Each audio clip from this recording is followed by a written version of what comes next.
नमस्कार दोस्तों, आप सभी का हमारे YouTube channel diversity of life में स्वागत है।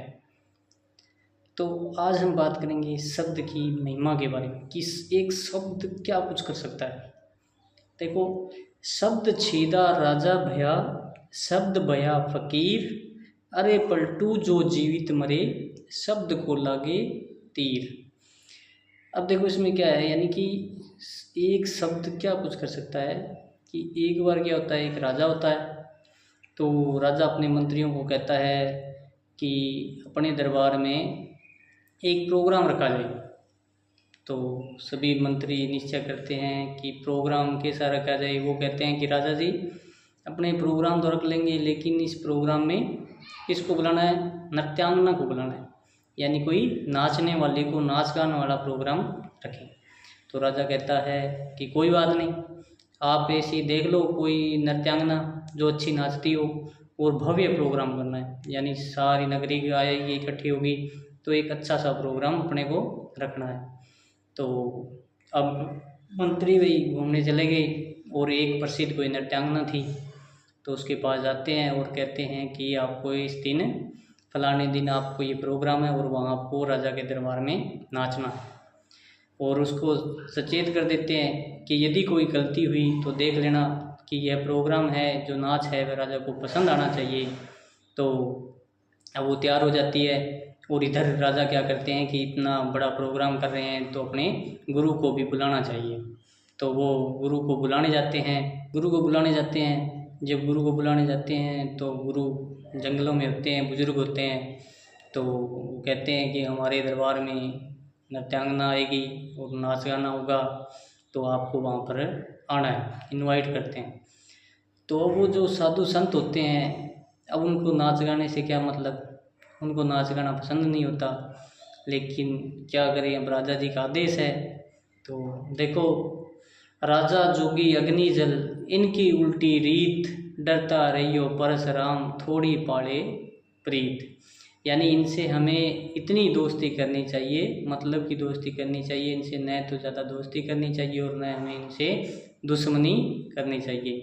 इसलिए अब राजा जी है तो राजा की जो आज्ञा है तो उनको डर लगता है, यदि नहीं मानेंगे तो ये हमें मृत्यु आदेश भी दे सकते हैं। तो वो तैयार हो जाते हैं कि चलो कोई बात नहीं, हम आएंगे। तो अब तारीख फिक्स होती है, पूरी नगरी के लोग जमा हो जाते हैं और नृत्यांगना आ जाती है। एक तरफ राजा बैठ जाते हैं, एक तरफ उनके गुरु बैठ जाते हैं, एक तरफ लड़का बैठ जाता है और एक तरफ लड़की बैठ जाती है। अब राजा जब गुरु आते हैं तो गुरु को एक सिक्कों से भरा थैला पकड़ाते हैं कि जब आपको ये नाच करना पसंद आ जाए तो आपको क्या करना है, ये सिक्के इन पर संवारने हैं, यानी इन पर फेंकने हैं, इनको सिक्के इनको देने हैं।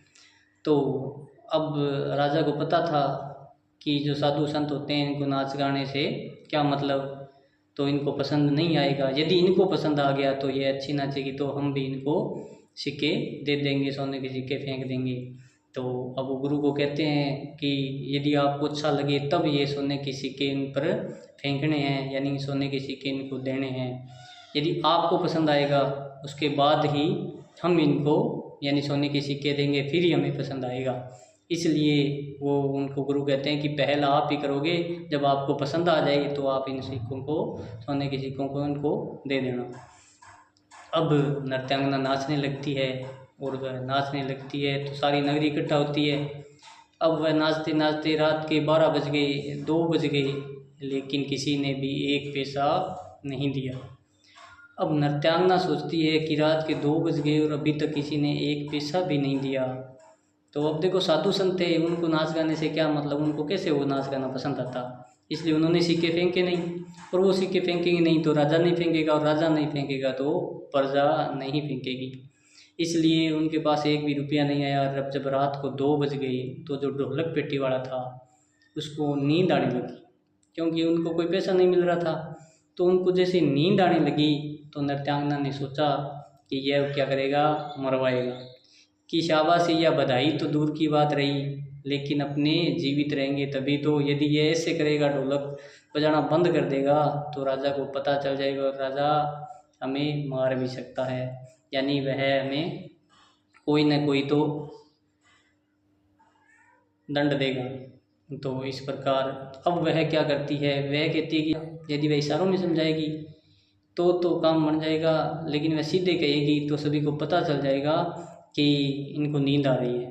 तो वह इशारों में एक वाणी कहती है उसको कि घनी बीती थोड़ी रे आ भी पल पल जाए, एक पोर के कारण क्यों कलंक लगाए। अब इशारों में समझाती है कि ज़्यादा समय तो बीत गया और अब एक पोर का समय रह गया है, और इसके लिए तू क्यों कलंक लगाने जा रहा है, यानी तू सचेत हो जा, ढोलक पेटी ढंग से बजा। जब यह बात उसने कही तो जो उनके गुरु थे, राजा के जो साधु संत थे, उन्होंने क्या कर दिया, वो पूरा का पूरा जो थैला था सोने के सिक्के वाला वह उन पर वार दिया, फेंक दिया। अब उसके फेंकने के तुरंत बाद राजा जी का लड़का था, उसने भी अपने गलों में से वो मोतियों की माला निकाली और वो भी फेंक दिया। अब जैसे ही राजा जी के लड़के ने फेंका तो राजा जी के लड़के के बाद राजा की जो लड़की थी वह भी अपने आसन से खड़ी हुई और जितने भी उसने अपने गले में हार आभूषण वगैरह डाल रखे थे वो सारे के सारे उतार कर उस पर फेंक दिए। अब राजा तो देखा कि इस प्रकार तो मेरी नगरी लूट जाएगी, यानी राजा का दरबार खाली हो जाएगा, ये सारे के सारे वार रहे हैं, अब मुझे भी वारना पड़ेगा। तो राजा को चिंता हुई और राजा खड़ा होकर अपनी तलवार निकाल कर सीधा जा पहुंचा नृत्यांगना के पास और उसने बोला, उसके गर्दन पर तलवार रखकर बोला कि तू सच सच बता, तूने ऐसा क्या बोला जिससे इन सभी ने सोने के सिक्के और मालाएं थी वो उतार कर फेंक दी।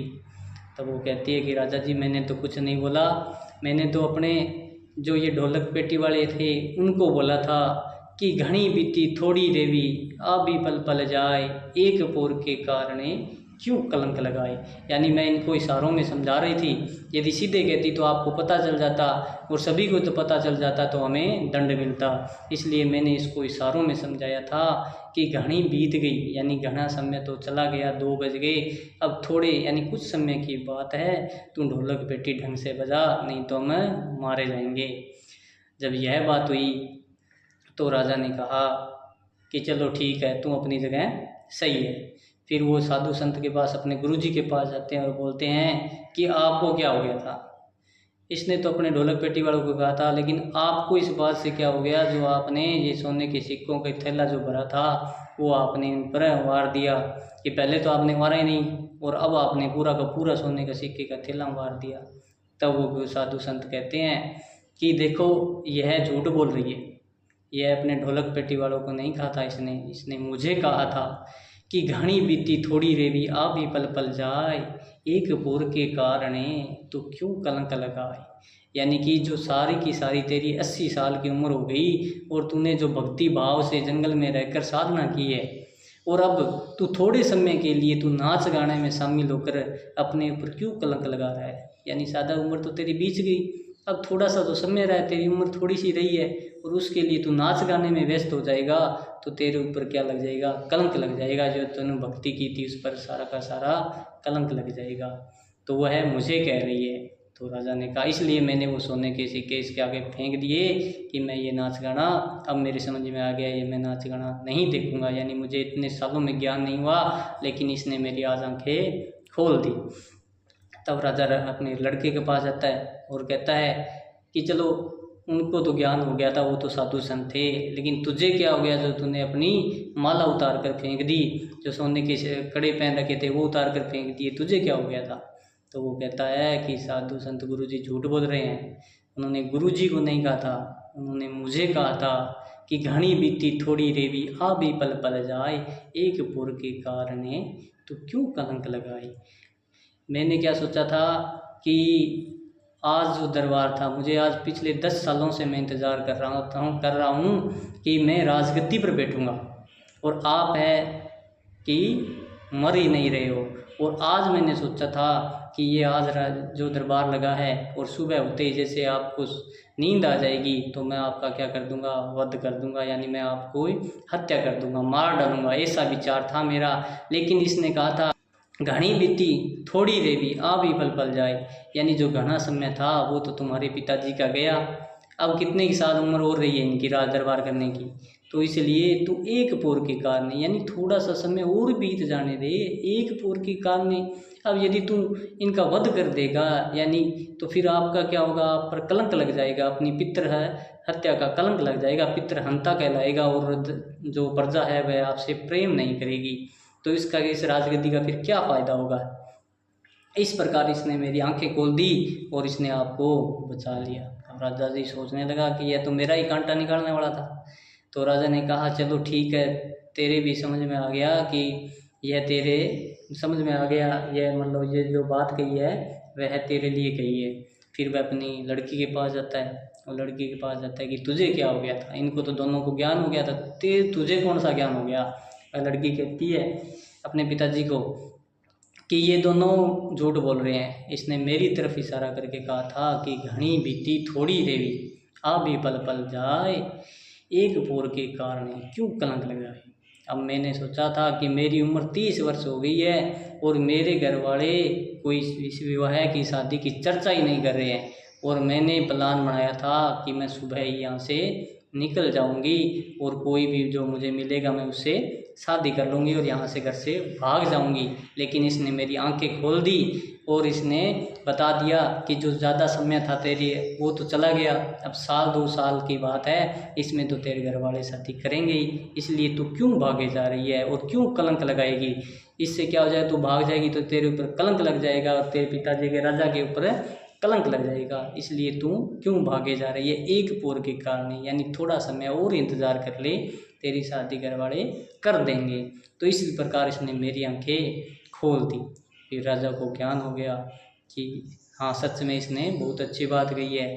फिर राजा सुबह उठते ही क्या करता है, वह अपने बेटे को राज दरबार दे देता है और अपनी लड़की की शादी अच्छे से करता है। और फिर वह अपने गुरुजनों को कहता है कि अब मेरी ज़्यादा उम्र गई, अब मैं भक्ति भाव करूँगा, और वह अपने गुरु के साथ चला जाता है। तो इस प्रकार दोस्तों एक शब्द के बहुत से अर्थ निकलते हैं। तो इस प्रकार मतलब शब्द की जो महिमा है ना वह बहुत बड़ी है। यानी कहाँ तो नृत्यांगना को 2 बजे तक एक सोने का सिक्का नहीं मिला था और एक बात पर वो चारों पर परफेक्ट बैठ रही थी, एक बात पर सारों ने सारे सोने के सिक्के उसको मार दिए। तो देखो शब्द की महिमा बहुत ज़्यादा होती है। तो यह कहानी आपको कैसे लगी थोड़ा कमेंट सेक्शन में ज़रूर बताना। धन्यवाद दोस्तों।